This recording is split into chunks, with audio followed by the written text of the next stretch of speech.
എല്ലാവർക്കും നമസ്കാരം. ജനാധിപത്യത്തിൻ്റെ മഹോത്സവമാണ് തിരഞ്ഞെടുപ്പ് എന്ന് പറയുന്നത്. ഈ തിരഞ്ഞെടുപ്പ് പ്രക്രിയയിൽ പങ്കാളിയാവുക എന്ന് പറയുന്നത് ഓരോ പൗരൻ്റെയും അവകാശം കൂടിയാണ്. സ്വാഭാവികമായിട്ടും ഒരു ജനാധിപത്യം നിലനിന്നെങ്കിൽ മാത്രമേ ഈ രാജ്യത്തെ പൗരൻ്റെ മൗലിക അവകാശങ്ങൾ, പൗരൻ്റെ എല്ലാ അവകാശങ്ങളും സംരക്ഷിക്കപ്പെടുകയെന്ന് വിശ്വസിക്കുന്ന ഒരാളാണ് ഞാൻ. അതുകൊണ്ട് ജനാധിപത്യ പ്രക്രിയയിലെ ഏറ്റവും നിർണായകമായിട്ടുള്ള സമയം, തിരഞ്ഞെടുപ്പ് കാലഘട്ടം ഏറ്റവും നന്നായിട്ട് ആസ്വദിക്കണം എന്ന് തീരുമാനമെടുത്തിട്ടുള്ള ഒരു പൊതുപ്രവർത്തകനാണ് ഞാൻ. എല്ലാ തിരഞ്ഞെടുപ്പിലും 95 മുതലുള്ള തിരഞ്ഞെടുപ്പുകളിൽ ചെറുതും വലുതുമായിട്ടുള്ള തിരഞ്ഞെടുപ്പ് ചുമതലകൾ, സംഘടനാ ചുമതല, പാർട്ടി ചുമതലകളൊക്കെ വഹിച്ചിട്ടുണ്ട്. ഇപ്പോൾ നമുക്കറിയാം, നമ്മുടെ രാജ്യത്ത് ഇന്നിപ്പോൾ ചർച്ച ചെയ്യപ്പെടുന്നൊരു വിഷയം വോട്ട് നഷ്ടപ്പെട്ട വോട്ട് ചോരി എന്നൊരു പ്രചരണം ചില ആളുകൾ നടത്തിക്കൊണ്ടിരിക്കുന്ന ഒരു കാലഘട്ടം കൂടിയാണ്.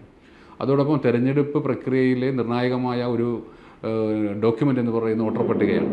വോട്ടർ പട്ടിക ശുദ്ധീകരണത്തിൻ്റെ കാലഘട്ടം, SIR നടപ്പാക്കാൻ വേണ്ടി വോട്ടർ പട്ടിക ശുദ്ധീകരണം കൂടി നടക്കുന്ന ഒരു കാലഘട്ടമാണ്. അപ്പോൾ യഥാർത്ഥ പൗരന്മാർ, ഇന്ത്യയിലെ യഥാർത്ഥ പൗരന്മാർ, വോട്ടവകാശമുള്ള യഥാർത്ഥ പൗരന്മാർ വോട്ട് ചെയ്യണം. ജനാധിപത്യ പ്രക്രിയയിലെ ആ ഏറ്റവും മനോഹരമായിട്ടുള്ള സമയം, ആ തെരഞ്ഞെടുപ്പ് കാലഘട്ടം മനോഹരമായിട്ടത് ഉപയോഗിക്കണം എന്ന് തന്നെയാണ് ഗവൺമെൻറ്റുകളും അതുപോലെ ഭരണകൂടങ്ങളും ഉദ്യോഗസ്ഥ വൃന്ദവും ഒക്കെ ആലോചിച്ച് മുന്നോട്ട് പോകുന്നത്. ഈ പലപ്പോഴും യൂത്ത്സ് അല്ലെങ്കിൽ ന്യൂജൻ വോട്ട് പലപ്പോഴും പോളിയപ്പെടുന്നില്ല എന്ന് വലിയ ആശങ്ക പലപ്പോഴും കാണാറുണ്ട്. പലപ്പോഴും ചർച്ച ചെയ്യപ്പെടാറും അതുതന്നെയാണ്. ഇന്നലെ ബീഹാറിലെയൊക്കെ തിരഞ്ഞെടുപ്പിൻ്റെ പരിശോധിക്കും 84% അല്ലെങ്കിൽ ഭയങ്കര പോളിംഗ് വർദ്ധിക്കുന്നു എന്ന് കാണുമ്പോൾ, കേരളത്തിലെ പല സ്റ്റേഷനുകളിലും തിരഞ്ഞെടുപ്പ് നടക്കുന്ന സമയത്ത് വോട്ടിംഗ് പെർസെൻറ്റേജ് കുറയുന്നു, പോളിംഗ് കുറയുന്നു, അത് യൂത്ത് വോട്ട് ചെയ്യാത്തതുകൊണ്ടാണ് എന്നൊക്കെ പറഞ്ഞ് പല കമൻറ്റുകളൊക്കെ വരാറുണ്ട്. എനിക്ക് തോന്നുന്നത് പ്രളയം വന്നപ്പോഴും അതല്ലെങ്കിൽ കോവിഡ് വന്നപ്പോഴൊക്കെ ദുരന്തമുഖത്തെല്ലാം യുദ്ധസന്നദ്ധരായി, പട്ടാളക്കാരെ പോലെ അല്ലെങ്കിൽ അതിനേക്കാൾ വേഗതയിൽ യുദ്ധസന്നദ്ധരായി നിന്നൊരു വിഭാഗമാണ് യൂത്ത്സ് എന്ന് പറയുന്നത്, ഇവിടുത്തെ യുവാക്കൾ എന്ന് പറയുന്നത്.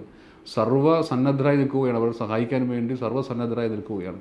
ഈ രാഷ്ട്രീയത്തിലുണ്ടായിട്ടുള്ള രാഷ്ട്രീയത്തിൻ്റെ ആ ഒരു നല്ല കീഴ്വഴക്കങ്ങൾ നഷ്ടപ്പെട്ടു പോയി എന്ന് യുവജനത വിശ്വസിക്കുന്നത് കൊണ്ടാണോ, അങ്ങനെ തെറ്റിദ്ധാരണ ഉള്ളത് കൊണ്ടാണോ അവർ വോട്ട് ചെയ്യാനായിട്ട് മടിക്കുന്നത് എന്ന് ഒരു സംശയം ഉണ്ടായിക്കൊണ്ടിരിക്കുകയാണ്. അതുകൊണ്ടാണ് സർക്കാർ തലത്തിൽ പരമാവധി ആളുകൾ വോട്ട് ചെയ്യണം, പരമാവധി ആളുകളെ തെരഞ്ഞെടുപ്പ് പ്രക്രിയയിൽ പങ്കാളികളാക്കണമെന്ന് പറഞ്ഞുകൊണ്ട് തെരഞ്ഞെടുപ്പ് നടക്കുന്ന സമയത്ത് വലിയ പരസ്യങ്ങളൊക്കെ നടത്താറുണ്ട്. റേഡിയോയിലും TV-യിലും ഒക്കെ, അല്ലെങ്കിൽ റോഡിലൊക്കെ വലിയ പരസ്യ ബോർഡുകളൊക്കെ സ്ഥാപിക്കാറുണ്ട്. ജനാധിപത്യ പ്രക്രിയയിൽ പങ്കാളികളാവും, നിങ്ങളുടെ വോട്ടവകാശം വിനിയോഗിക്കുമെന്ന് പറഞ്ഞുകൊണ്ടൊക്കെ.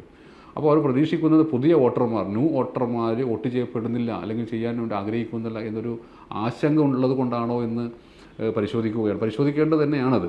പക്ഷേ എൻ്റെ ഒരു അനുഭവം, ഞാനിത് പറഞ്ഞതുപോലെ യൂത്ത്സ് അവർ ജനങ്ങളെ സേവിക്കാനും സർവ് ചെയ്യാനും പാവപ്പെട്ട ആളുകളെ കാണാനും ഒക്കെയുള്ള കാഴ്ചപ്പാടുള്ള ഒരു വിഭാഗമാണ് യൂത്ത് എന്ന് തന്നെയാണ് ഞാൻ വിശ്വസിക്കുന്നത്. എന്തായാലും എല്ലാ ആളുകളും യൂത്തെന്നോ അല്ലെങ്കിൽ വൃദ്ധനെന്നോ ഇടനിലക്കാരെന്നോ സാമ്പത്തികമുള്ളവനെന്നോ അല്ലെങ്കിൽ അതിസമ്പന്നനെന്നോ ഇല്ലാത്തവനെന്നോ ഒരു വ്യത്യാസവുമില്ല. ഇവിടുത്തെ ചെരുപ്പൂത്തിക്കും ഈ നാട്ടിലെ കോടീശ്വരൻ അവകാശപ്പെടുന്ന അംബാനിക്കുമുള്ളത് ജനാധിപത്യത്തിൽ വോട്ടവകാശം വരുമ്പോൾ ഒറ്റ വോട്ടാണ്, സിംഗിൾ വോട്ടാണ്. അതിൻ്റെ മൂല്യം രണ്ടുപേർക്കും തുല്യമാണ്, 100-ൽ 100 തന്നെയാണ് രണ്ടുപേർക്കും. ഈ ഇവിടുത്തെ ചെരുപ്പൂത്തിക്കും അംബാനിയുടെ വോട്ടിൻ്റെ മൂല്യം 100 തന്നെയാണ്. അപ്പോൾ അതുകൊണ്ട് തുല്യമായ വോട്ടവകാശമാണ്, എല്ലാവർക്കും തുല്യമായ വോട്ടവകാശം. അതിന് ജനാധിപത്യ പ്രക്രിയയിൽ എല്ലാവരും പങ്കാളികളാവണം എന്ന് തന്നെയാണ് എൻ്റെ അഭിപ്രായം. ഈ ജനാധിപത്യ പ്രക്രിയ ഉള്ളതുകൊണ്ടാണ് രാജ്യത്തിൻ്റെ മതേതര സ്വഭാവം നിലനിൽക്കുന്നത്. ഇന്ത്യൻ പാർലമെൻറ്റിലാണെങ്കിലും നിയമസഭയ്ക്കകത്താണെങ്കിലും അഭിപ്രായ സ്വാതന്ത്ര്യമുള്ളത് തിരഞ്ഞെടുക്കപ്പെട്ട ജനപ്രതിനിധികൾ അവിടെ ഉള്ളത് കൊണ്ടാണ്. നേരെ മറിച്ച് ഏകാധിപതികളായിരുന്നുവെങ്കിൽ, ഏകാധിപത്യമാണ് നിലനിൽക്കുന്നതെങ്കിൽ അഭിപ്രായ സ്വാതന്ത്ര്യമില്ല എന്നുള്ളതാണ്. ഇപ്പോൾ നാസിസവും ഫാസിസവും ഒക്കെ നാം പഠിച്ചിട്ടുണ്ട്, ജർമ്മനിയിലും അതുപോലെ രാജ്യങ്ങളിലൊക്കെ നാം കണ്ടതാണ്. അപ്പോൾ ഏകാധിപതികൾ നമ്മുടെ നാട്ടിലൊക്കെ ഉണ്ടായിട്ടുണ്ട്. അപ്പോൾ ഏകാധിപതികൾക്ക് അധികം നാളെ നിൽക്കാൻ സാധിക്കുകയില്ല. കാരണം കൂട്ടത്തോടു കൂടി ഏകാധിപതികളെ ജനം തന്നെ തല്ലി ഓടിക്കുന്ന കാലഘട്ടമാണ് ഇപ്പോൾ ഉള്ളത്. അപ്പോൾ ജനാധിപത്യത്തിൽ ഈ ജനാധിപത്യ പ്രക്രിയയുടെ ഏറ്റവും നല്ല സുഗന്ധം അല്ലെങ്കിൽ ഏറ്റവും നല്ല മാധുര്യം എന്ന് പറയുന്നത് തന്നെ പരസ്പരമുള്ള ബഹുമാനവും പരസ്പര സ്നേഹവും, അത് സഭയ്ക്കകത്താണെങ്കിലും പുറത്താണെങ്കിലും തിരഞ്ഞെടുപ്പ് സമയത്താണെങ്കിലും ഒക്കെ നിലനിൽക്കുന്നതാണ്. അപ്പോൾ ഈ മൂല്യങ്ങളെല്ലാം നിലനിൽക്കണമെങ്കിൽ, മതേതര സ്വഭാവം നിലനിൽക്കണമെങ്കിൽ, ജനാധിപത്യ പ്രക്രിയ നിലനിൽക്കണമെങ്കിൽ വോട്ടവകാശം ശരിയായി വിനിയോഗിക്കുക എന്നുള്ളതാണ്. എൻ്റെ അഭിപ്രായം ഞാൻ രേഖപ്പെടുത്തുന്നു, താങ്കളുടെ അഭിപ്രായം താങ്കൾക്ക് രേഖപ്പെടുത്തുമെന്ന് പറയുന്നത് പോലെ നമ്മളുടെ അഭിപ്രായം രേഖപ്പെടുത്തുമ്പോഴാണ് ഇപ്പോൾ ഒരു സർക്കാരിനെതിരായിട്ട്, ഇപ്പോൾ ആൻറ്റി ഇൻകംബറൻസ് എപ്പോഴും ഒരു ഗവൺമെൻറ്റിനെതിരായിട്ടുള്ള വികാരം പലപ്പോഴും ഉണ്ടാവാറുണ്ട്, ഓരോ തെരഞ്ഞെടുപ്പ് കാലഘട്ടത്തിൽ ഉണ്ടാവാറുണ്ട്. പക്ഷേ തെരഞ്ഞെടുപ്പിൽ ഓരോ സർക്കാർ, ഇപ്പോൾ നമ്മുടെ സംസ്ഥാന ഗവൺമെൻറ് ആണെങ്കിലും കേന്ദ്ര ഗവൺമെൻറ് ആണെങ്കിലും ഗവൺമെൻറ് ചെയ്ത നല്ല കാര്യങ്ങൾ പറയുമ്പോൾ ഈ ഗവൺമെൻറ് ചെയ്യേണ്ടിയിരുന്ന കാര്യങ്ങൾ അല്ലെങ്കിൽ നിങ്ങളിൽ നിന്ന് ഞങ്ങൾ പ്രതീക്ഷിച്ച കാര്യങ്ങൾ ഇതായിരുന്നു എന്ന് പറയേണ്ട ആൾ പ്രതിപക്ഷ പാർട്ടികളാണ്. ആ പറയാനും പറയിപ്പിക്കുവാനും ജനങ്ങൾക്കതിൽ ഇടപെടാനും സാധിക്കുന്ന ഒരു സമയമാണ് തിരഞ്ഞെടുപ്പ് എന്ന് പറയുന്നത്. ഇപ്പോൾ ചാനലുകളൊക്കെ വലിയ സംവാദം നടത്താറുണ്ട്. സംവാദം നടത്തുമ്പോൾ ബഹുജനങ്ങൾ കൂടി അഭിപ്രായം പറയുന്ന സമയം എന്ന് പറയുന്നത് ഈ തെരഞ്ഞെടുപ്പ് സമയത്താണ്. അല്ലാതെയുള്ള സമയത്ത് ചാനലുകളിൽ അവർ പറയുന്നത് കേൾക്കുക എന്ന് മാത്രമേ ഉള്ളൂ. പക്ഷേ തെരഞ്ഞെടുപ്പ് സമയത്ത് എന്ന് പറയുന്നത് സംവാദങ്ങളിൽ, രാഷ്ട്രീയ പാർട്ടികളുടെ സംവാദങ്ങളിൽ പലപ്പോഴും ബഹുജനങ്ങളുടെ അഭിപ്രായം കൂടി കേൾക്കുന്നത്. കാരണം തെരഞ്ഞെടുപ്പിലെ യജമാനൻ, ജനാധിപത്യത്തിലെ യജമാനൻ പൗരൻ എന്ന് പറയുന്നത് കൊണ്ടാണ് തെരഞ്ഞെടുപ്പ് സമയത്ത് ജനങ്ങളുടെ അഭിപ്രായം കേൾക്കാൻ വേണ്ടി രാഷ്ട്രീയ പാർട്ടികൾ തയ്യാറാവുന്നത്. ചാനലുകൾ അതിനുവേണ്ടി ഒരുപാട് എല്ലാ ചാനലുകളും ചർച്ച നടത്താറുണ്ട്. പല ചാനലുകളുടെയും ചർച്ചകൾ കസേര കയറും തല്ലുമൊക്കെ ആണ് പലപ്പോഴും ഉണ്ടായിട്ടുള്ളത്. അപ്പോൾ എന്തായാലും എനിക്ക് സൂചിപ്പിക്കുവാനുള്ളത്, വോട്ടവകാശം നമ്മുടെ മൗലികമായിട്ടുള്ള അവകാശമായിട്ട് തന്നെ കണക്കാക്കണം. പരമാവധി ആളുകൾ ഏറ്റവും വേഗതയിൽ തന്നെ വോട്ടവകാശം രേഖപ്പെടുത്താനും വേണ്ടി, അതിരാവിലെ തന്നെ വോട്ടവകാശം രേഖപ്പെടുത്താനും വേണ്ടി പോളിംഗ് ബൂത്തുകളിലേക്ക് ചെന്ന് നമ്മുടെ ആ കടമ, ആ ഉത്തരവാദിത്വം ഈ ജനാധിപത്യ പ്രക്രിയകൾ നിലനിൽക്കുന്നതിന് വേണ്ടി ആ ഉത്തരവാദിത്വം ഓരോ പൗരൻ്റെ എൻ്റെ ഉത്തരവാദിത്തമാണ് എന്ന ബോധ്യത്തോടു കൂടി ആ കടമ ഏറ്റെടുത്ത് മുന്നോട്ട് പോകണമെന്നാണ് എനിക്ക് ഈ അവസരം അഭ്യർത്ഥിക്കുവാനുള്ളത്. ഇന്ന് രാജ്യത്ത് ഒരു നാഥനുണ്ട്, രാജ്യത്തിന് പ്രധാനമന്ത്രിയുണ്ട് എന്ന് ലോകത്ത് എവിടെ പോയാലും ഭാരതീയർ പറയും. ഇവിടെ നമ്മളിപ്പോൾ എറണാകുളത്ത് നിൽക്കുന്ന ആളുകളും അല്ലെങ്കിൽ ന്യൂയോർക്കിൽ നിൽക്കുന്ന ആളുകളും അല്ലെങ്കിൽ പാകിസ്ഥാനിൽ ജീവിക്കുന്ന ഇന്ത്യക്കാരായിട്ടുള്ള ആളുകൾ പറയുന്ന രാജ്യത്തിലൊരു നാഥനുണ്ട്, രാജ്യത്തിലൊരു പ്രധാനമന്ത്രി ഉണ്ട് എന്നുള്ളതാണ്. അത് കഴിഞ്ഞ 11 വർഷമായിട്ട് നരേന്ദ്രമോദി അധികാരത്തിൽ വന്നതിന് ശേഷമാണ് എന്നുള്ള കാര്യത്തിൽ യാതൊരു തർക്കവും വേണ്ട. നരേന്ദ്രമോദി രാജ്യത്ത് ജനങ്ങളോട് പറഞ്ഞത് വികസിത് ഭാരത് എന്നാണ് പറഞ്ഞത്. വികസനം, ഭാരതത്തിൻ്റെ വികസനം എന്നാണ് അദ്ദേഹം പറഞ്ഞ വാക്കുകൾ. രാജ്യത്തിൻ്റെ വികസനം എന്ന് പറഞ്ഞാൽ രാജ്യത്തുണ്ടായിക്കൊണ്ടിരിക്കുന്ന പല മേഖലകളിലും, റോഡായാലും ഗതാഗതമാണെങ്കിലും ഇൻഫ്രാസ്ട്രക്ചർ ആണെങ്കിലും വ്യവസായങ്ങളാണെങ്കിലും തൊഴിലവസരങ്ങളാണെങ്കിലും കൂടുന്നതാണ്. അതാണ് വികസനം എന്ന് പറയുന്നത്. വികസനം വരുന്നു എന്നൊരു കാലത്ത് പറഞ്ഞിരുന്നുവെങ്കിൽ ഇന്ന് വികസനത്തിലൂടെ നാം സഞ്ചരിക്കുന്നു എന്നുള്ളതാണ്. വികസനത്തിൻ്റെ ആ സുഗന്ധം നമുക്ക് ശ്വസിക്കാൻ സാധിക്കുന്നു അല്ലെങ്കിൽ കാണാൻ സാധിക്കുന്നു എന്ന് പഞ്ചേന്ദ്രിയങ്ങളും കൊണ്ട് തൊട്ടറിയാനും കേട്ടറിയാനും മണത്തറിയാനും സാധിക്കുന്ന രീതിയിലുള്ള വികസനം ഇന്ന് രാജ്യത്ത് നടപ്പാക്കിക്കൊണ്ടിരിക്കുന്നു എന്നുള്ളതാണ്. ഒരുപാട് കാര്യങ്ങൾ നമുക്ക് ചൂണ്ടിക്കാണിക്കാൻ സാധിക്കും. എറണാകുളത്ത് നിന്ന് കാണുമ്പോൾ മെട്രോ കുതിക്കുമ്പോൾ മെട്രോയുടെ ഒരു വിഹിതം, ഒരു ഷെയർ കൊടുത്തിരിക്കുന്നത് നരേന്ദ്രമോദി സർക്കാരാണ്. നരേന്ദ്രമോദി സർക്കാർ ഉണ്ടായത് കൊണ്ട് തന്നെയാണ് ഈ ശ്രീധരനെ പോലെയുള്ള മെട്രോമാന് കൊച്ചിയിൽ, കാരണം ചതുപ്പും ചെളിയും നിറഞ്ഞ ഒരു സ്ഥലത്ത് മെട്രോ പില്ലറുകൾ സ്ഥാപിക്കാനുള്ള ധൈര്യം കൊടുത്തത് നരേന്ദ്രമോദിയെപ്പോലെ ഇച്ഛാശക്തിയുള്ളൊരു പ്രധാനമന്ത്രി രാജ്യത്തുണ്ടായതുകൊണ്ടാണ്. യാതൊരു തർക്കവുമില്ല ഇക്കാര്യത്തിൽ. എറണാകുളം നഗരത്തിൽ എവിടെ നോക്കിയാലും CSM എന്നൊരു ബോർഡ് കാണാം. കൊച്ചി സ്മാർട്ട് മിഷൻ ലിമിറ്റഡ് ആണ് അതിൻ്റെ പേര്. 1150 കോടി രൂപയുടെ പ്രൊജക്റ്റാണ്. 2014 നമ്മുടെ ഗവൺമെൻറ് അധികാരത്തിൽ വരുമ്പോൾ, നരേന്ദ്രമോദി സർക്കാർ അധികാരത്തിൽ വരുമ്പോൾ രൂപീകരിച്ചൊരു സ്കീമിൻ്റെ ഭാഗമായിട്ടാണ് കൊച്ചി നഗരത്തെ ഈ സ്മാർട്ട് മിഷൻ ലിമിറ്റഡിൻ്റെ ഭാഗമാക്കുന്നത്. അങ്ങനെയാണ് ഈ കൊച്ചി സ്മാർട്ട് മിഷൻ ലിമിറ്റഡ് എന്ന കമ്പനി കൊച്ചി കോർപ്പറേഷൻ വാർഡുകളുടെ സമഗ്രമായ വികസനത്തിന് വേണ്ടി രൂപീകരിക്കുന്നത്. ഈ കൊച്ചി സ്മാർട്ട് മിഷൻ ലിമിറ്റഡ് ആണല്ലോ ഇന്നിപ്പോൾ കൊച്ചിയിലെ എല്ലാ റോഡുകളും നവീകരിച്ചിട്ടുള്ളത്. പാതയോരങ്ങൾ നന്നായിട്ട് ടൈലിട്ടിട്ടുണ്ട്. പാതയോരങ്ങളിലെ ചെടികളൊക്കെ വെട്ടി നന്നായിട്ട് പല സ്ഥലത്തും വലിയ പൂന്തോട്ടമൊക്കെ സൃഷ്ടിച്ചിട്ടുള്ള കൊച്ചി സ്മാർട്ട് മിഷൻ ലിമിറ്റഡാണ്. കേന്ദ്ര സർക്കാരിൻ്റെ പദ്ധതിയാണ്, വേറെ ആരും പദ്ധതിയല്ല, കേന്ദ്ര സർക്കാരിൻ്റെ പദ്ധതിയാണ്. ഈ കൊച്ചി മഹാനഗരത്തിലെ 2 കനാലുകൾ, പേരണ്ടൂർ കനാൽ, ചങ്ങാടമ്പൂ കനാൽ പോലെയുള്ള 2 ഹൃദയത്തിൻ്റെ വാൽവുകൾ പോലെ നിൽക്കുന്ന 2 കനാലുകൾ പ്ലാസ്റ്റിക് മാലിന്യങ്ങൾ കൊണ്ട്, ചവറുകൾ കൊണ്ട് അല്ലെങ്കിൽ പായൽ വന്നടഞ്ഞ് അവിടെ വെള്ളത്തിൻ്റെ എന്താ പറയുന്ന വെള്ളം ഏറ്റവും ഇറക്കം ഉണ്ടാകുമ്പോൾ തടസ്സം സൃഷ്ടിച്ചിരുന്നൊരു സാഹചര്യം പോലും ഉണ്ടായിരുന്നു. ഇന്നിപ്പോൾ പായലുകളെല്ലാം നീക്കം ചെയ്ത് കുപ്പികളൊക്കെ അവിടെ നിന്ന് വാരി മാറ്റി 2 സൈഡിലും ഫെൻസിങ് കെട്ടുന്നുവെങ്കിൽ അത് കേന്ദ്ര സർക്കാരിൻ്റെ സഹായത്തോടു കൂടിയാണ്. ഇവിടെ നടപ്പാക്കിയിട്ടുള്ള എല്ലാ പദ്ധതികളും, ഈ സർക്കാർ നടപ്പാക്കിയിട്ടുള്ള അല്ലെങ്കിൽ കൊച്ചിൻ കോർപ്പറേഷൻ നടപ്പാക്കിയിട്ടുള്ള, സംസ്ഥാന സർക്കാർ നടപ്പാക്കിയിട്ടുള്ള മുഴുവൻ പദ്ധതികളുടെയും ഒരു വിഹിതം കൊടുത്തിരിക്കുന്നത് സംസ്ഥാന സർക്കാർ, ഈ കേന്ദ്ര സർക്കാരാണ്. ഇവിടെ ഫോർട്ട് കൊച്ചിയിൽ നമ്മുടെ ഒന്നാം ഡിവിഷൻ, ഫോർട്ട് കൊച്ചി 1-ാം ഡിവിഷനിൽ അവിടെ ഉള്ള കെട്ടിട സമുച്ചയങ്ങൾ, ആ കെട്ടിട സമുച്ചയങ്ങളുടെ ഫണ്ട് കൊടുത്തിരിക്കുന്നത് കേന്ദ്ര സർക്കാരാണ്.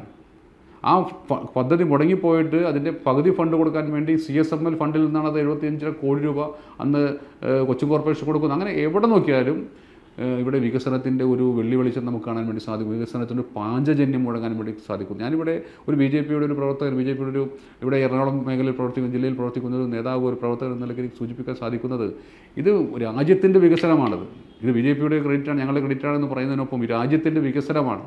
നരേന്ദ്രമോദി സ്വപ്നം കണ്ടിട്ടുള്ള, നരേന്ദ്രമോദി വിഭാവനം ചെയ്തിട്ടുള്ള വികസിത് ഭാരത് എന്ന ആ ഒരു സ്വപ്നവുമായിട്ട് മുന്നോട്ട് പോകുമ്പോൾ സ്വാഭാവികമായിട്ടും ഈ രാജ്യത്തിനകത്തെ കൊച്ചിൻ കോർപ്പറേഷനും വികസിക്കുന്നു, കേരളവും വികസിക്കുന്നു എന്നുള്ളതാണ്. അതുകൊണ്ടാണ് പാർട്ടിയുടെ സംസ്ഥാന അധ്യക്ഷൻ രാജീവ് പറഞ്ഞത്, ഞങ്ങളുടെ സംസ്ഥാന അധ്യക്ഷൻ പറഞ്ഞു, വികസിത് കേരളമാണ് നാം മുന്നോട്ട് വെക്കേണ്ടത്, കേരളത്തിൻ്റെ സമഗ്രമായിട്ടുള്ള വികസനമാണ് നാം മുന്നോട്ട് വെക്കേണ്ടതെന്ന് പറഞ്ഞത്. ഞങ്ങൾ മുന്നോട്ട് വെക്കുന്നത് എറണാകുളത്തെ കുറിച്ച് ചിന്തിക്കുമ്പോൾ വികസിത് കൊച്ചിയുടെ സമഗ്രമായിട്ടുള്ള വികസനം, അരമണിക്കൂർ മഴ പെയ്താൽ അരക്കൊപ്പം വെള്ളം എന്ന നിലക്കുള്ള ഈ കൊച്ചി കോർപ്പറേഷൻ്റെ ഗതികേട് മാറ്റണം. കഴിഞ്ഞ 60 വർഷമായിട്ട് കൊതുക് ശല്യം കൊണ്ട്, വെള്ളക്കെട്ട് കൊണ്ട്, മാലിന്യങ്ങളുടെ ആ ദുർഗന്ധം കൊണ്ട് കാണകളും ഓടകളും നിറഞ്ഞ് വലയുന്ന ജനങ്ങളുടെ ഒരു കഷ്ടപ്പാടിനൊരു അറുതി വരുത്തണം. വികസിത കൊച്ചി എന്നൊരു സങ്കല്പമാണ് ഈ വരുന്ന തെരഞ്ഞെടുപ്പിൽ ഞങ്ങൾ മുന്നോട്ട് വെക്കുന്നു എന്ന് പറഞ്ഞാൽ ഞങ്ങൾ വളരെ വെറുതെ പറയുകയല്ല. കൃത്യമായിട്ടുള്ള അതിൻ്റെ മാനിഫെസ്റ്റോയിൽ തന്നെ ഞങ്ങൾ അതിൻ്റെ രേഖകൾ സഹിതമാണ് ഞങ്ങൾ ഈ ജനങ്ങളുടെ മുമ്പാകെ വെക്കാൻ വേണ്ടി ആഗ്രഹിക്കുന്നത്. വികസിത കൊച്ചി എല്ലാം മറന്നുകൊണ്ട് നരേന്ദ്രമോദി സർക്കാർ നടപ്പാക്കുന്ന പദ്ധതികൾ അത് BJP-കാരനാണോ, അത് കോൺഗ്രസ്സുകാർക്ക് മാത്രമാണോ, മാർക്സിസ്റ്റ് പാർട്ടിക്ക് മാത്രമാണോ എന്ന് കണക്കാക്കിക്കൊണ്ടുള്ള പദ്ധതികളല്ല ഇവിടെ ഞങ്ങൾ നടപ്പാക്കുന്ന പദ്ധതി. ഇപ്പോൾ ആയുഷ്മാൻ ഭാരത് കേരളത്തിലെ മാത്രമല്ല ഇന്ത്യ എമ്പാടുമുള്ള 70 വയസ്സ് കഴിഞ്ഞ ആളുകൾക്ക് നൽകുന്ന ആരോഗ്യ പരിരക്ഷ പദ്ധതി അത് കേരളത്തിൽ നടപ്പാക്കില്ല എന്ന് പ്രഖ്യാപിച്ച സംസ്ഥാന സർക്കാരാണ് ഇന്നിപ്പോൾ കേരളത്തിലുള്ളത്. ആലോചിച്ച് നോക്കൂ. PMശ്രീ നടപ്പാക്കിയാൽ കലാലയങ്ങൾ അല്ലെങ്കിൽ സ്കൂളുകൾ, അംഗനവാടികൾ പോലെയുള്ള കുട്ടികൾ പഠിക്കുന്ന ആ സ്ഥാപനങ്ങളൊക്കെ അപ്ഗ്രേഡ് ചെയ്യപ്പെടും, കുറച്ചുകൂടി പരിഷ്കൃതമാകും, കുറേ കൂടി നിലവാരത്തിലേക്ക് വരും എന്നുള്ളത് കൊണ്ട് PMശ്രീ നടപ്പാക്കിയ നരേന്ദ്രമോദിക്കും BJP-യും കൈയടി കിട്ടും എന്നുള്ളത് കൊണ്ട് അവർ നടപ്പാക്കാൻ വേണ്ടി തയ്യാറാവുന്നില്ല. ചരിത്രം മാറ്റിയെഴുതാൻ വേണ്ടിയല്ലല്ലോ PMശ്രീ നടപ്പാക്കുന്നത്. ചരിത്രം മാറ്റിയെഴുതാനുള്ള ഒരു ശ്രമമല്ല PMശ്രീ എന്ന് പറയുന്നത്. അപ്പോൾ തെറ്റിദ്ധാരണാജനകമായിട്ടുള്ള പല നടപടികളുമായിട്ട് കോൺഗ്രസും മാർക്സിസ്റ്റ് പാർട്ടിയും മുന്നോട്ട് പോവുകയാണ്. ഇപ്പോൾ പൗരത്വ ഭേദഗതി നിയമം വന്നു, അതുകൊണ്ട് ചൂണ്ടിക്കാണിക്കാൻ ആഗ്രഹിക്കുന്നു. പൗരത്വ ഭേദഗതി നിയമം വന്നു. പൗരത്വ ഭേദഗതി CAA നടപ്പാക്കിയപ്പോൾ ആ പൗരത്വ ഭേദഗതി നിയമം കൊണ്ടുവരുന്നത് പൗരത്വം നഷ്ടപ്പെടുത്താൻ വേണ്ടിയാണെന്ന് പ്രഖ്യാപിച്ച ആളുകളാണ് കോൺഗ്രസും മാർക്സിസ്റ്റ് പാർട്ടി എന്ന് പറയുന്നത്. ഇവിടെ ആർക്കാണ് പൗരത്വം നഷ്ടപ്പെട്ടിട്ടുള്ളത്? എത്രയോ കാലങ്ങളായി ഇപ്പോൾ പൗരത്വ ഭേദഗതി നിയമം നടപ്പാക്കിയിട്ടുണ്ട്. അപ്പോൾ ഓരോ സമയത്തും ഇപ്പോൾ കിസാൻ സമ്മാൻ നിധി, ഇവിടെ കർഷകർക്ക് വേണ്ടി നടപ്പാക്കിയ കേന്ദ്ര ഗവൺമെൻറ് പദ്ധതി കിസാൻ സമ്മാൻ നിധി എന്ന് പറയുന്നത്. കിസാൻ സമ്മാൻ നിധി കർഷകർക്ക് വേണ്ടി നടപ്പാക്കിയപ്പോൾ കേരളത്തിലെ ജനങ്ങൾ ആധാർ കാർഡ് വഴി അവർ അക്ഷയ സെൻറ്ററുകളിൽ പോയി രജിസ്റ്റർ ചെയ്യാൻ വേണ്ടി തയ്യാറായപ്പോൾ ഇവിടുത്തെ കോൺഗ്രസും മാർക്സിസ്റ്റ് പാർട്ടിയും വലിയ പ്രചരണം നടത്തി. കാരണം ഈ കിസാൻ സമ്മാൻ നിധിയിൽ നമ്മൾ അംഗങ്ങളായി കഴിഞ്ഞാൽ ആ അംഗങ്ങളാവുന്ന ആളുകൾ റവന്യൂ അവകാശം നരേന്ദ്രമോദി കൊണ്ടുപോകും എന്ന് പറഞ്ഞുകൊണ്ട് പ്രചരണം, BJP-കാരും കൊണ്ടുപോകുന്ന പ്രചരണം നടത്തിയപ്പോൾ പല ആളുകളും ചേരാൻ വേണ്ടി തയ്യാറായില്ല. ചേർന്ന ആളുകൾക്കറിയാം കിസാൻ സമ്മാൻ നിധിയിൽ 2000 രൂപ, 6000 രൂപ ഒരു വർഷം കൊടുക്കും. 24 ഗഡുക്കൾ കേന്ദ്ര സർക്കാർ നൽകിക്കഴിഞ്ഞു കർഷകർക്ക് വേണ്ടി. എറണാകുളം നഗരത്തിൽ മട്ടുപ്പാവ് കൃഷിക്ക് വേണ്ടി വളം വാങ്ങിക്കാനോ വിത്ത് വാങ്ങിക്കാനോ അല്ലെങ്കിൽ സാധാരണ കർഷകർക്ക് അവൻ്റെ ആ വ്യക്തിയുടെ കാർഷിക ഉപകരണങ്ങളൊന്ന് നന്നാക്കാൻ വേണ്ടിയുള്ള ചെറിയ സഹായം എന്ന നിലയ്ക്ക് 2000 കോടി രൂപ നൽകാൻ വേണ്ടി 2000 രൂപ വെച്ച് കൊടുക്കുന്ന പദ്ധതി കിസാൻ സമ്മാൻ നടപ്പാക്കിയത് നരേന്ദ്രമോദി സർക്കാരാണ്. എത്രയോ പദ്ധതികൾ, എത്രയോ ഇൻഷുറൻസ് പദ്ധതികൾ നമ്മൾ നടപ്പാക്കിയിട്ടുണ്ട്. അതോടൊപ്പം മത്സ്യത്തൊഴിലാളികൾക്ക് വേണ്ടി ആഗോളടിസ്ഥാനത്തിൽ, അതായത് രാജ്യമെമ്പാടും ഒറ്റ രജിസ്ട്രേഷൻ, മത്സ്യത്തൊഴിലാളികൾക്ക് വേണ്ടി രജിസ്ട്രേഷൻ നമ്മൾ ആരംഭിച്ചിരിക്കുകയാണ്. അപ്പോൾ അങ്ങനെ നിരവധി പദ്ധതികൾ കേന്ദ്ര സർക്കാർ നടപ്പാക്കുന്നു. കോവിഡ് വന്നപ്പോൾ നമ്മൾ വാക്സിൻ കൊടുത്തു, കോവിഡ് വന്നപ്പോൾ അരി കൊടുത്തു. അത് കൊടുക്കുമ്പോൾ ജാതിയും മതവും രാഷ്ട്രീയവും നോക്കിയായിരുന്നില്ല.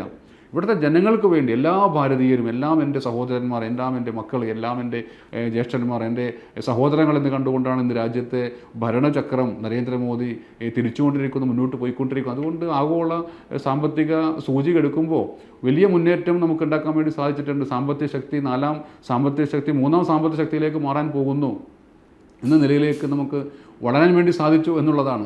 ഓപ്പറേഷൻ സിന്ദൂർ എന്ന ആ ഒരു സൈനിക ആക്രമണത്തിൽ ഉപയോഗിച്ച മുഴുവൻ ആയുധങ്ങളും ഇന്ത്യയിൽ നിർമ്മിച്ചതായിരുന്നു എന്ന് പറഞ്ഞപ്പോൾ ലോകത്തെ മുഴുവൻ ആയുധ വിപണികളും ഇന്ത്യയിലേക്ക് വരികയാണ്, ഇന്ത്യയിൽ ആയുധങ്ങൾ വാങ്ങിക്കാൻ വേണ്ടി. അപ്പോൾ അങ്ങനെ എല്ലാ സ്ഥലങ്ങളിലും വലിയ വികാസം നമുക്ക് കാണാൻ വേണ്ടി സാധിക്കുന്നു. പക്ഷേ കേരളത്തിൽ അന്ധമായ രാഷ്ട്രീയത്തിൻ്റെ പേരിൽ അല്ലെങ്കിൽ കൊച്ചിൻ കോർപ്പറേഷൻ പല പഞ്ചായത്തുകളിലും അന്ധമായിട്ടുള്ള രാഷ്ട്രീയ വിരോധത്തിൻ്റെ പേരിൽ പലപ്പോഴും BJP-ക്കും നരേന്ദ്രമോദിക്കും കയ്യടി കിട്ടും, അങ്ങനെ കയ്യടി BJP-ക്ക് കിട്ടണ്ട, നരേന്ദ്രമോദി കിട്ടണ്ട എന്ന് പറഞ്ഞുകൊണ്ട് പല പദ്ധതികളും ജനങ്ങൾ ദുഃഖം അനുഭവിച്ചാലും കണ്ണീര് കുടിച്ചാലും പദ്ധതി നടപ്പാക്കില്ല എന്ന് പ്രഖ്യാപിച്ചുകൊണ്ട് പല ആളുകളും മുന്നോട്ട് പോകുമ്പോൾ അതിൻ്റെ ദുരന്തം അനുഭവിക്കുന്ന സാധാരണക്കാരാണ്. ഇപ്പോൾ PMAY prime minister Awas Yojana എന്ന പദ്ധതി നമ്മൾ നടപ്പാക്കി, ഗവൺമെൻറ് നടപ്പാക്കി, നമ്മുടെ മോദി സർക്കാർ കൊണ്ടുവന്നതാണ്. പാവപ്പെട്ട ആളുകൾക്ക് വീട് വെച്ച് കൊടുക്കുന്ന പദ്ധതി സംസ്ഥാന സർക്കാർ പറഞ്ഞു ലൈഫ് മിഷനാണെന്ന് പറഞ്ഞു. ആയിക്കോട്ടെ, നടപ്പാക്കാൻ പറഞ്ഞു. ഇപ്പോൾ എന്താ സംഭവിച്ചത്? ലൈഫ് മിഷനിൽ അംഗമായ ആളുകൾ മാർക്ക് കിട്ടി നമ്മുടെ പഞ്ചായത്തിൻ്റെ ലിസ്റ്റിൽ വന്ന ആളുകൾ വീട് പൊളിച്ചിട്ടു. ആദ്യത്തെ ഗഡു 30,000 രൂപ കിട്ടി, തറ പണിത് മുകളിലേക്ക് പണിയാനുള്ള കാശില്ല, കിഫ്ബി കാശില്ല, സംസ്ഥാന സർക്കാരിൽ കാശില്ല എന്ന് പറഞ്ഞുകൊണ്ട് പല വീടുകളും പൊളിച്ചിട്ട് ആ പൊളിച്ചിട്ട ആളുകൾ ഇന്ന് ഷീറ്റ് ഇട്ടുകൊണ്ട് അവരുടെ മുറ്റത്ത് വെള്ളം കയറുമ്പോൾ വെയിൽ കൊണ്ട് അങ്ങനെയൊക്കെ ജീവിക്കും. എത്രയോ പരിതാപകരമായുള്ള വളരെ പാത്തറ്റിക് കണ്ടീഷനായിട്ടുള്ള എത്രയോ ആളുകൾ നമ്മുടെ ഈ പ്രദേശത്ത് ജീവിക്കുകയാണ്. ഇന്നും എറണാകുളം മഹാനഗരത്തിൽ മെട്രോ നഗരം എന്നൊക്കെ അവകാശപ്പെടുമ്പോൾ ഹഡ്കോ പദ്ധതിക്ക് വേണ്ടി, കുടിവെള്ള പദ്ധതിക്ക് വേണ്ടി ഇറക്കിയിട്ടിരിക്കുന്ന പൈപ്പിൽ, ആ വലിയ ഇരുമ്പ് പൈപ്പിൻ്റെ ഉള്ളിൽ ജീവിതം കഴിച്ചു കൂട്ടുന്ന കുടുംബങ്ങൾ ഇന്നും മഹാനഗരത്തിൻ്റെ നിത്യ കാഴ്ചയാണ്. ഇപ്പോൾ കഴിഞ്ഞ ദിവസം നമ്മുടെ സംസ്ഥാന സർക്കാർ പ്രഖ്യാപിച്ചു ദാരിദ്ര്യമില്ലാത്തൊരു പ്രദേശം. ദാരിദ്ര്യമില്ലാതെ ആവുന്നു എന്ന് പറയുന്നത് എങ്ങനെയാണ്? നല്ല വായുവും നല്ല വെള്ളവും നല്ല വസ്ത്രവും നല്ല സാഹചര്യവും ഒരുക്കി കൊടുത്തിട്ടാണ് ദാരിദ്ര്യമില്ലാതായത് എന്ന് പറഞ്ഞാൽ അത് ഒരു മാന്യതയുണ്ട്. ദാരിദ്ര്യമില്ലാതായി എന്ന് പറഞ്ഞാൽ ഞാൻ ദാരിദ്ര്യം അനുഭവിച്ച ആളാണ്. ദാരിദ്ര്യമില്ലാതായിരുന്നപ്പോൾ നല്ല ഭക്ഷണം ഉണ്ടായിരുന്നില്ല, നല്ല വസ്ത്രമുണ്ടായിരുന്നില്ല, നല്ല വെള്ളമുണ്ടായിരുന്നില്ല. ഇതിപ്പോൾ ഇന്നത്തെ നിത്യക്കാഴ്ചയല്ലേ ഇവിടെ? ഒരു സ്ഥലത്തല്ലെങ്കിൽ മറ്റൊരു സ്ഥലത്ത് വെള്ളമില്ലാത്ത ആളുകൾ, ഒരു സ്ഥലത്തല്ലേ മറ്റൊരു സ്ഥലത്ത് ചെറിയ കൂരകളിൽ അന്തിയുറങ്ങുന്ന ആളുകൾ, കൂടുവിട്ട് കൂട് കയറുന്നു എന്ന് പറയുന്നത് പലായനം ചെയ്യേണ്ട ഒരു ഗതികേട് ഇന്നും വൈപ്പിൻകരയുടെയും ചെല്ലാനത്തിൻ്റെയും നിത്യക്കാഴ്ചകളല്ലേ? എങ്ങനെയാണ് ദാരിദ്ര്യമില്ലാതായി എന്ന് പറയുന്നത്? ഹൈക്കോടതി ജംഗ്ഷനിൽ നമ്മുടെ ബഹുമാനപ്പെട്ട കേരള ഹൈക്കോടതിയുടെ മൂക്കിൻ്റെ താഴെ ഉച്ചയ്ക്ക് ഒരു 12 മണി വരെ 2 മണി വരെ അവിടെ പോയി നിന്നാൽ പല സ്ഥലത്ത് നിന്നും ആളുകൾ കൊടുക്കുന്ന ഭക്ഷണപ്പൊതി കാത്തു നിൽക്കുന്ന നൂറുകണക്കിന് ആളുകൾ ഇന്നും നമുക്ക് ഹൈക്കോടതി ജംഗ്ഷനിൽ നമുക്ക് കാണാൻ സാധിക്കും. ഞങ്ങളും അതിൻ്റെ ഒരു ചെറിയൊരു കോൺട്രിബ്യൂഷൻ കൊടുക്കുന്ന ഞങ്ങളും കൊടുക്കാറുണ്ട്. അപ്പോൾ ഞാൻ സൂചിപ്പിച്ചത് ദാരിദ്ര്യമില്ലാതായി അതിദാരിദ്ര്യമുക്ത ഒരു പ്രദേശമാണ് പ്രഖ്യാപിക്കുമ്പോൾ എന്തടിസ്ഥാനത്തിലാണിത് ഇങ്ങനെയൊക്കെ പ്രഖ്യാപിക്കുന്നത്? ജനങ്ങളെ നോക്കി കളിയാക്കുകയല്ലേ, പല്ലിളിക്കുകയല്ലേ ഇവർ ചെയ്യുന്നത്? ജനങ്ങളെ നോക്കി വെല്ലുവിളിക്കരുത്. യാഥാർത്ഥ്യബോധത്തോടുകൂടി നമ്മൾ മുന്നോട്ട് പോകാൻ വേണ്ടി സാധിക്കണം. ഇന്നും പട്ടികജാതി കോളനികളിൽ നിന്നും 2 സെൻറ്റും 3 സെൻറ്റും കോളനികൾക്കകത്ത് സെറ്റിൽമെൻറ്റ് വീടുകൾ ഒറ്റമുറി കൂരക്കകത്ത് താമസിക്കുന്ന ആളുകളൊന്ന് പോയി കാണണം. നിങ്ങൾ മാധ്യമപ്രവർത്തകരൊക്കെ പോയി കാണേണ്ട ആളുകളാണ്. കാരണം ഒരു സെറ്റിൽമെൻറ്റ് കോളനികൾ 10-12 വീട്ടുകാർ, ഒരു ജ്യേഷ്ഠാനുജന്മാർ, അവരുടെ 3 പേര്, അവരുടെ മക്കൾ 12 പേര്, 10-18 പേര്, 300 സ്ക്വയർ ഫീറ്റുള്ളൊരു വീടിനകത്ത് 2 മുറിയുള്ള ഒരു വീടിനകത്ത് താമസിക്കുന്നത് പറഞ്ഞാൽ അവരെങ്ങനെയാണ്? എനിക്ക് ആലോചിക്കാൻ പോലും സാധിക്കുന്നില്ല. എങ്ങനെ അവർ ശ്വസിക്കുന്നതെന്ന് പോലും നമുക്ക് ആലോചിക്കേണ്ടി വരും. ചില ആളുകൾ വേനൽക്കാലത്ത് പുറത്ത് കിടക്കുന്നു. മഴ വരുമ്പോൾ ചുരുണ്ടുകൂടി കൂനക്കിരുന്നു കൊണ്ട് വീടിനകത്തിരുന്നു കൊണ്ട് നേരം വെളുപ്പിക്കുന്ന എത്രയോ വീടുകൾ നമ്മുടെ ഈ പ്രദേശത്ത് നമുക്ക് കാണാൻ സാധിക്കുന്നു. എൻ്റെ കൂടെ വന്ന് ഞാൻ കാണിച്ചു തരാം. ഇത് ഒരുപാട് അട്ടപ്പാടിയിലേക്കും അല്ലെങ്കിൽ മറ്റേ ഇടുക്കിയിലേക്കൊന്നും പോകണ്ട. നമ്മുടെ എറണാകുളം ജില്ലയുടെ വിവിധ ഭാഗങ്ങളിൽ നമുക്ക് കാണാൻ സാധിക്കുന്നു. അപ്പോൾ ഇത് നമ്മുടെ ഈ നാടിൻ്റെ നിത്യക്കാഴ്ചയാണ്. ദൈന്യതയൂറുന്ന ദുഃഖം കണ്ണീരുപ്പിൻ്റെ ആ ഗന്ധമുള്ള അമ്മമാരും അച്ഛന്മാരും താമസിക്കുന്ന സ്ഥലത്താണ് ദാരിദ്ര്യമില്ലാതായി എന്ന് പറഞ്ഞ് പ്രഖ്യാപിച്ചുകൊണ്ട് മുന്നോട്ട് പോകുന്നത്. അപ്പോൾ ഇതൊക്കെ ഒരു വെല്ലുവിളിയാണ്. ഇതെല്ലാം ജനങ്ങൾ കാണുകയാണ്. ജനങ്ങൾ കാണുന്നു എന്ന് പറഞ്ഞാൽ അവർ പ്രതികരിക്കാനും വേണ്ടി തയ്യാറായ ഒരു സാഹചര്യമാണ് ഇന്നിപ്പോൾ നിലനിൽക്കുന്നത്. നമുക്ക് കേരളത്തിലിപ്പോൾ വിശ്വാസത്തെ പോലും വെല്ലുവിളിച്ചുകൊണ്ടാണ് ഒരു ഭരണകൂടം മുന്നോട്ട് പോകുന്നത്. അയ്യപ്പനെ വെല്ലുവിളിച്ചുകൊണ്ട് മുന്നോട്ട് പോകുന്നു എന്ന് പറഞ്ഞാൽ അയ്യപ്പൻ അവിടെ ഉണ്ടായെന്ന് പോലും ശരിക്കും അറിയില്ല. കാരണം ശബരിമല അയ്യപ്പനെ പോലും മോഷ്ടിച്ചു എന്നാണ് ഇപ്പോൾ പുതിയ വാർത്തയായി വരുന്നത്. ശബരിമലയിൽ ഉണ്ടായിക്കൊണ്ടിരിക്കുന്ന സംഭവങ്ങൾ അതിലേക്കൊന്നും ഞാൻ പോകുന്നില്ല. ഞാൻ സൂചിപ്പിച്ചത് ഞങ്ങൾ മുന്നോട്ട് വെക്കുന്നത്, BJP മുന്നോട്ട് വെക്കുന്നത് വികസിത കാഴ്ചപ്പാടാണ്. നരേന്ദ്രമോദി സർക്കാർ ഇന്ന് രാജ്യമെമ്പാടും ഭാരതത്തിൻ്റെ എല്ലാ കോണുകളിലും വികസനത്തിൻ്റെ വലിയ പാഞ്ചജന്യം, വലിയ വെല്ലുവിളിച്ച് നമുക്ക് കാണാൻ സാധിക്കുന്നുവെങ്കിൽ വലിയ ആറുവരിപ്പാതകൾ, മെട്രോ ട്രെയിനുകൾ കുതിക്കുന്നു, കർഷകന് അവരുടെ ഗുണനിലവാരം അനുസരിച്ച് അവരുടെ ആരോഗ്യത്തിനനുസരിച്ചുള്ള ആ പ്രവൃത്തികൾക്ക് അവരുടെ മൂല്യം കിട്ടുന്നു. അപ്പോൾ ഇതെല്ലാം രാജ്യത്ത് ഉണ്ടായിക്കൊണ്ടിരിക്കുമ്പോൾ ആ ഒരു വർധനവ് സ്വാഭാവികമായിട്ടും സാമ്പത്തിക അഭിവൃദ്ധി ഉണ്ടാകുമ്പോൾ അങ്ങനെയുള്ളൊരു രാജ്യമാണ്, അങ്ങനെയുള്ളൊരു നാടാണ് നരേന്ദ്രമോദി സ്വപ്നം കാണുന്നതെങ്കിൽ കേരളത്തിൽ നമുക്കത് കാണാൻ വേണ്ടി സാധിക്കുന്നില്ല. ഒരു പെട്ടിക്കട പോലും തുടങ്ങി എന്ന് അവകാശപ്പെടാൻ ഈ സംസ്ഥാന സർക്കാരുകൾക്കാവില്ല. 2 കൂട്ടരും, കോൺഗ്രസിൻ്റെയും LDFിൻ്റെയും ആളുകളുടെ ഹൗസ് തന്നെയാണ്. ഒരു പെട്ടിക്കട പോലും തുടങ്ങാൻ വേണ്ടി ഇവിടെ ഈ 2 മുന്നണികളും തയ്യാറായി. എത്രയോ സ്ഥാപനങ്ങൾ ഇവിടെ പൂട്ടിപ്പോയിട്ടുണ്ട്. നിങ്ങൾ പരിശോധിച്ചു എത്രയോ സ്ഥാപനങ്ങൾ. ക്രോംപ്ടൺ ഗ്രീവ്സ് എന്ന് പറഞ്ഞ ബൾബ് നമുക്കുണ്ടായിരുന്നു, നമ്മളൊക്കെ കണ്ടിട്ടുള്ള ക്രോംപ്ടൺ ഗ്രീവ്സ് എന്ന് പറഞ്ഞ ബൾബ്. 2000 തൊഴിലാളികൾ, സ്ത്രീയും പുരുഷനുമടങ്ങും 2000 തൊഴിലാളികൾ പണിയെടുത്തിരുന്ന ഒരു സ്ഥാപനമായിരുന്നു ക്രോംപ്ടൺ ഗ്രീവ്സ് ബൾബ്. എങ്ങനെയാണ് പൂട്ടിപ്പോയത്? പരിശോധിക്കേണ്ടതല്ലേ? കേരള ദിനേശ് ബീഡി ആരും ബീഡി വലിക്കാതായത് കൊണ്ടല്ല, പോലും നിരോധിച്ചത് കൊണ്ടല്ല. കേരള ദിനേശ് ബീഡി എവിടെ പോയി? ഈ മാർക്സിസ്റ്റ് പാർട്ടിയുടെയും അല്ലെങ്കിൽ ഇടതുപക്ഷ പ്രസ്ഥാനങ്ങളുടെയും ഒക്കെ ഇറ്റിലുമായുള്ള നാട്ടിലായിരുന്നില്ല അതിൻ്റെയൊക്കെ ഒരു സ്ഥാപനം നിന്നിരുന്നത്. കയർ തൊഴിലാളികൾ എവിടെ പോയി? കശുവണ്ടി തൊഴിലാളികൾ കേരളത്തിൽ പല ഭാഗത്തും. എറണാകുളം ജില്ലയിൽ മാത്രം പരിശോധിക്കുകയാണെങ്കിൽ എത്രയോ കോട്ടൺ മില്ലുകൾ, നമ്മുടെ Ashoka cotton mill, Kottayi cotton മില്ലുകൾ, എത്രയോ സ്ഥാപനങ്ങൾ ഉണ്ടായിരുന്നു. പെരുമ്പാവൂർ റയോൺസ്, അങ്ങനെ എത്രയോ സ്ഥാപനങ്ങൾ. പൂട്ടിപ്പോയ കമ്പനികളുടെ പട്ടിക പരിശോധിക്കുമ്പോൾ നമുക്ക് കാണാൻ സാധിക്കുന്നു. FICT എത്രയോ ആയിരങ്ങൾ പണിയെടുത്ത സ്ഥാപനമാണ്. അപ്പോൾ ഇവരുടെ ഒരു പിടിപ്പുകേട് കൊണ്ട്, ദീർഘവീക്ഷണമില്ലാത്തത് കൊണ്ട്, അല്ലെങ്കിൽ പദ്ധതികളെയും കമ്പനികളെ എങ്ങനെ നടത്തിക്കൊണ്ടു പോകണമെന്ന കാഴ്ചപ്പാടിൻ്റെ പോരായ്മ കൊണ്ട് പൂട്ടിപ്പോയ സ്ഥാപനങ്ങളുടെ എണ്ണം നിരവധിയാണ്. ഞങ്ങളൊരു പെട്ടിക്കട തുടങ്ങി എന്ന് അവകാശപ്പെടാൻ ഈ 2 മുന്നണികൾക്കും ആകുമോ? ഞങ്ങൾ സ്ഥാപനം നടത്തി ഇത്ര ആളുകൾക്ക് തൊഴിൽ കൊടുക്കുന്നു എന്ന് അവകാശപ്പെടാൻ വേണ്ടി ഈ 2 മുന്നണികളുടെ, കോൺഗ്രസിൻ്റെയും മാർക്സിസ്റ്റ് പാർട്ടിയുടെ മുന്നണികൾക്കാവുമോ? അപ്പോൾ ഇതെല്ലാം ജനങ്ങൾ കാണുകയാണ്, ജനങ്ങൾ ചർച്ച ചെയ്യുകയാണ്. അവിടെയാണ് നരേന്ദ്രമോദി സർക്കാരിൻ്റെ വിജയം, നരേന്ദ്രമോദി സർക്കാരിൻ്റെ ആ വികസന കാഴ്ചപ്പാട് ജനങ്ങൾ പ്രതീക്ഷിക്കുന്നത്. ആ ഒരു വികസന സ്വപ്നങ്ങൾ കൊച്ചിൻ കോർപ്പറേഷനിലും എറണാകുളം ജില്ലയുടെ വിവിധ ഭാഗങ്ങളിലും അതിൻ്റെ ഒരു പ്രതിഫലനം ഉണ്ടാകും. സ്വാഭാവികമായിട്ടും വരും തെരഞ്ഞെടുപ്പുകളിൽ BJPക്ക് അനുകൂലമായിട്ട്, വികസന സങ്കല്പങ്ങൾക്ക് അനുകൂലമായിട്ടുള്ള നിലപാടുകൾ ഈ നാട്ടിലെ ജനങ്ങൾ സ്വീകരിക്കും എന്ന് തന്നെയാണ് ഞങ്ങൾ പ്രതീക്ഷിക്കുന്നത്.